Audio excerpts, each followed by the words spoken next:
Hello everyone, welcome to this session of Textbook Super Coaching. Myself Preeti और paper one faculty.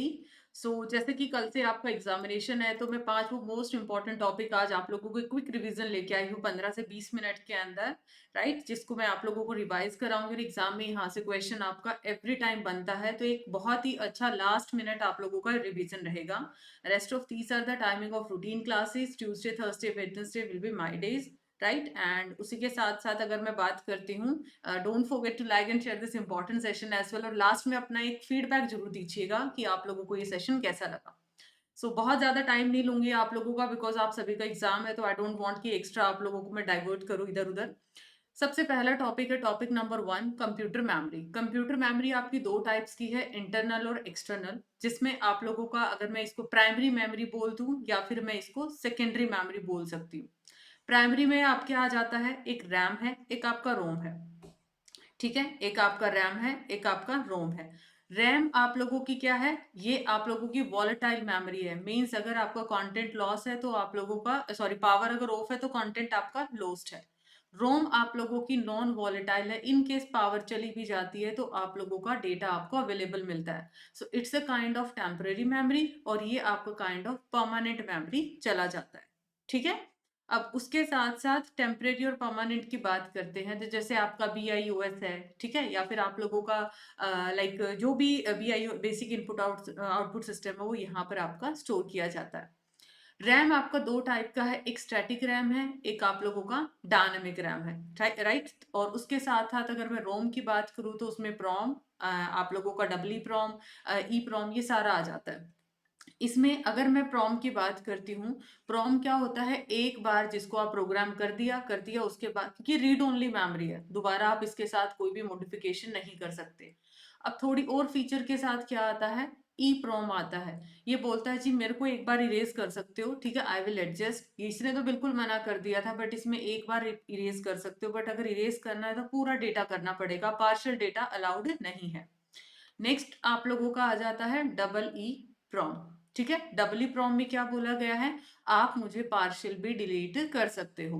मतलब ई prom के अंदर आपको अगर डिलीट करना है तो यूवी लाइट की एक्सपोजर, अल्ट्रा वायलेट लाइट्स की एक्सपोजर में डेटा को लेके आना पड़ेगा. और डबल ई प्रॉम में यहाँ पर डेटा इरेज कैसा है, इलेक्ट्रिकली आपका इरेज होता है. इधर अगर एक्सटर्नल या सेकेंडरी डिवाइसेस की मैं बात करती हूँ, मेमोरी की बात करती हूँ, इसमें आपका optical, magnetic, solid state. Optical में जितनी भी आपकी CD DVD आती है वो है.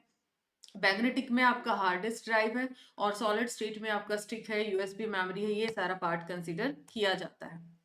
नेक्स्ट सेकंड टॉपिक इंपॉर्टेंट है आपका NEP 2020 के इंपॉर्टेंट ईयर्स आ जाते हैं.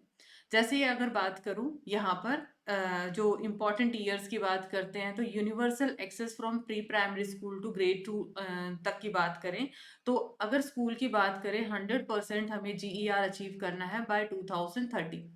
अगर मैं यहाँ पर ये स्कूल के लिए बात किया 1 to 12, अगर यहाँ पर हायर एजुकेशन की है तो 50% यहाँ पर GER अचीव करना है, कब तक, 2035 तक. अगर यहाँ पर ECC की बात करते हैं, ठीक है, ECC की बात करते हैं, तो ये आप लोगों का 3 से 6 साल के बच्चों के लिए, और कब तक अचीव करना है, 2035 तक. अगर आप लोगों का फाउंडेशन लिटरेसी न्यूमरेसी की बात करता है 2025 तक, हालांकि टारगेट ईयर है, बट इसको 2030 से आगे नहीं लेके जाना, इससे ज्यादा एक्सीड इसको नहीं करना है. Okay. Now the thing is, अब नेक्स्ट इंपॉर्टेंट है, अगर वोकेशनल एजुकेशन की बात करूं, राइट, वोकेशनल की बात करूं, तो 2025 तक, और एक्सपोजर कितना होना चाहिए, 50% होना चाहिए वोकेशनल एजुकेशन में एक्सपोजर. टीचर्स के लिए क्या किया गया है, NPST की स्थापना, national professional standards for teachers. इसको 2022 तक क्या करना है, टीचर्स के लिए डेवलप करना है. ठीक है. हाँ जी. तो उसके अंदर ही आप लोगों की इंपॉर्टेंट पॉइंट आ जाता है. ठीक है. नेक्स्ट उसके बाद क्या आ जाता है, topic number third. Topic number third के अंदर आप लोगों का आ जाता है number system conversion. Number system conversion. Number system conversion में अगर आपको अदर बेस से, ठीक है, किसमें कन्वर्ट करना है, डेसिमल में, तो आप कौन सा मेथड यूज करेंगे, मल्टीप्लाई मेथड. ठीक है, मल्टीप्लाई मेथड. अगर आपको डेसिमल से करना है अदर बेस में, तो आपको डिवीजन और रिमाइंडर मेथड यूज करना है। ठीक है, डिवीजन रिमाइंडर। अदर बेस में क्या हो सकता है आपका? अदर बेस में बाइनरी भी हो सकता है, अदर में आपका हेक्सा हो सकता है, अदर में आप लोगों का ऑक्टल जा सकता है। राइट, हाँ, ठीक है। ये हो सकता है। राइट, तो अब आप क्या बोल सकते हो? अदर बेस से डेसिमल या डेसिमल से अदर करते हैं। अब अगर मैं ऑक्टल की बात करती हूँ, ऑक्टल का बेस है आपका 8 और इसमें डिजिट्स आती है 0 से 7। ऐसे ही हेक्सा की बात करते हैं, यहाँ पर बेस कितना है? 16, जिसमें 0 से लेके 9 आता है, ए से लेके एफ आता है। और डेसिमल की बात करते हैं, बेस है 10, डिजिट आती है 0 से 9। अगर मैं बाइनरी की बात करती हूँ, बेस है 2 और डिजिट आती है 0 या फिर 1। तो ये था आप लोगों का बेसिकली नंबर सिस्टम कन्वर्जन और उसके दो बेसिक मेथड्स हैं। टॉपिक नंबर 4 आप लोगों का आता है लॉजिकल इक्विवेलेंस। लॉजिकल इक्विवेलेंस आता है। ठीक है, लॉजिकल इक्विवेलेंस। अब यहाँ पर लॉजिकल इक्विवेलेंस में तीन चीजें आती है। स्टूडेंट, सेशन को आपने लाइक शेयर जरूर करना है। ठीक है, लाइक और शेयर करिएगा, सब्सक्राइब कर लेना चैनल को। और ये सेशन 10-15 मिनट का सेशन आपको कैसा लगा, जो इतने रैपिड मैंने रिवीजन करा है, वो आपको कमेंट्स में बताना है। और कल बताइएगा क्वेश्चंस कितने मिले आपको।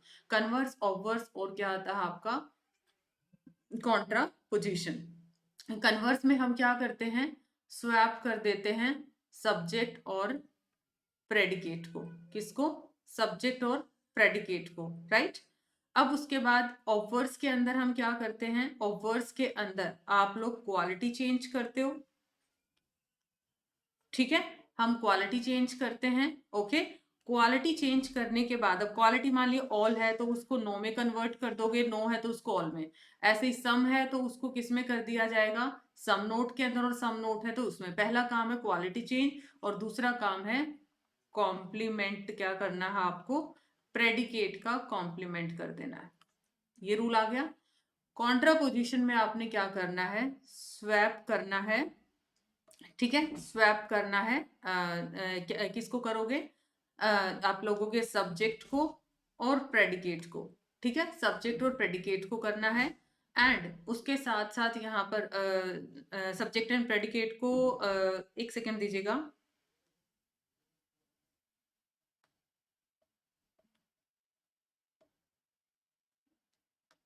हाँ, सब्जेक्ट और प्रेडिकेट को आप लोगों ने क्या कर देना? स्वैप कर देना है। और दोनों का आपने क्या करना है? कॉम्प्लीमेंट करना। दोनों का क्या करना है? कॉम्प्लीमेंट करना है। तो ये है लॉजिकल इक्विवेलेंस के रूल। अच्छा, एक छोटा सा अनाउंसमेंट, कल 3 जनवरी है, आपको पता है एग्जाम एनालिसिस काफी इंपॉर्टेंट है। तो सुबह जो एनालिसिस रहेगा बाय तुलिका मैम, सबसे बेस्ट आप बोल सकते हो। जितना ज्यादा अच्छा एनालिसिस दी बेस्ट हम कर सकते हैं। सो मेक श्योर आप लोग यहाँ पर जरूर अपना वैल्यूएबल फीडबैक शेयर करें। और कमेंट्स में आप लोगों को गूगल फॉर्म भी दिया है, उसको भी जरूर फिल करेगा। टेलीग्राम पर भी आप अपना फीडबैक शेयर कर सकते हो। और इवनिंग में 6:30 में आप लोगों को इवनिंग के पेपर का एनालिसिस प्रोवाइड करूंगी। Correct everyone? अब नेक्स्ट आता है टॉपिक नंबर 5। टॉपिक नंबर 5 के अंदर आपसे, जैसे कि मैं बताती हूँ, रामू चाचा प्लीज समोसा। क्या है ये रामू चाचा प्लीज समोसा?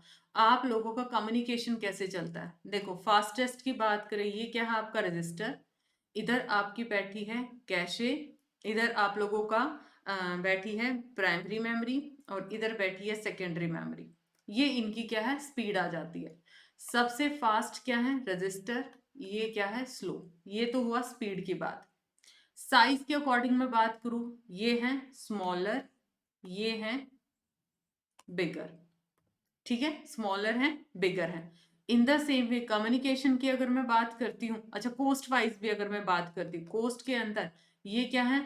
ज्यादा कॉस्टली है, ये आप लोगों की क्या है? लीस्ट कॉस्टली है।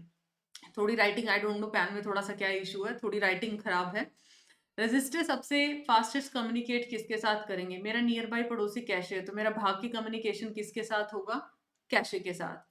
दूसरा फास्टेस्ट प्राइमरी, नेक्स्ट उसके बाद सेकेंडरी। तो रामू चाचा please samosa, register, cache, primary, secondary, ये आप लोगों का आ जाएगा।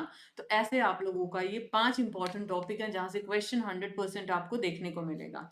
So make sure class exam से पहले इसको जरूर रिवाइज करें। सो मिलते हैं अब एक ऐसे ही अगले इन्फॉर्मेटिव सेशन के अंदर। Thank you so much and don't forget to like and share this video. अपना वैल्यूएबल फीडबैक दीजिएगा, कैसा आप लोगों को ये सेशन लगा। और आप लोग अगर बता सकते हैं अपने लेवल पे, 6th टॉपिक मैं आपका तैयार करवा देती हूँ। आपको मेजर डिफरेंस बताना है IPv4 और IPv6 के अंदर क्या डिफरेंस है। Thank you so much, bye bye, take care.